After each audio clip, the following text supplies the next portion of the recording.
A tense showdown in Portland. Federal action sparks controversy.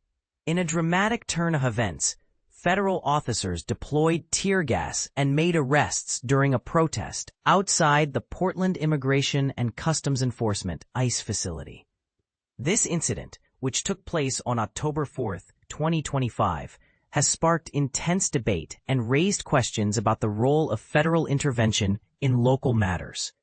The protest, attended by hundreds, began as a peaceful march from Elizabeth Caruthers Park in southwest Portland.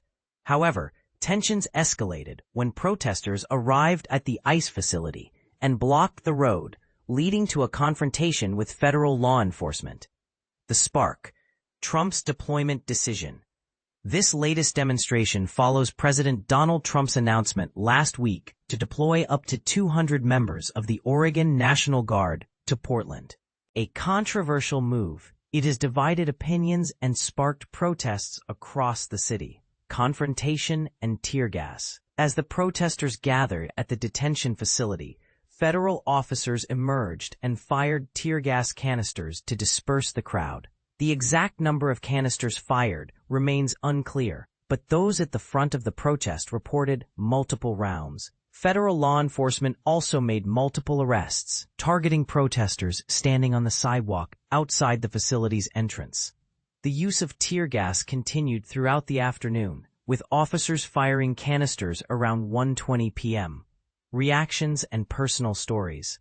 Among those arrested was Cass Cano, who was detained for approximately 90 minutes and received a notice of violation for trespassing. Cano's experience highlights the impact of these protests on individuals, with many questioning the necessity and legality of such actions. John Jolly, another protester, shared his perspective, stating, "I could still smell the tear gas when I arrived. It's important that we don't take the bait, as our city's leadership has advised." Jolly's words reflect a common sentiment among Portland's residents, who are determined to stand up for their beliefs while maintaining peace. Steve Hall, a former U.S. Army intelligence officer, also joined the protest.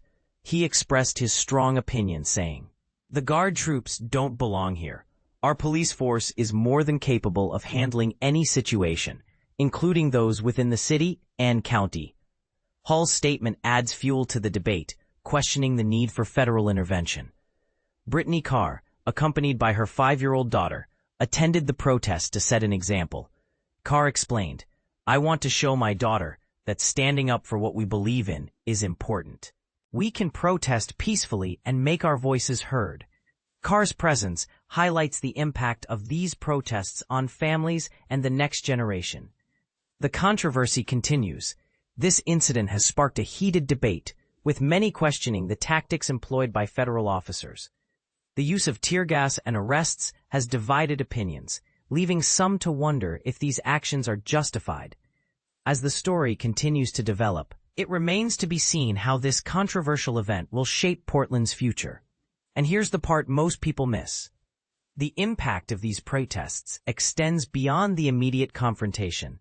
It raises questions about the balance of power, the role of federal intervention, and the rights of citizens to peacefully assemble.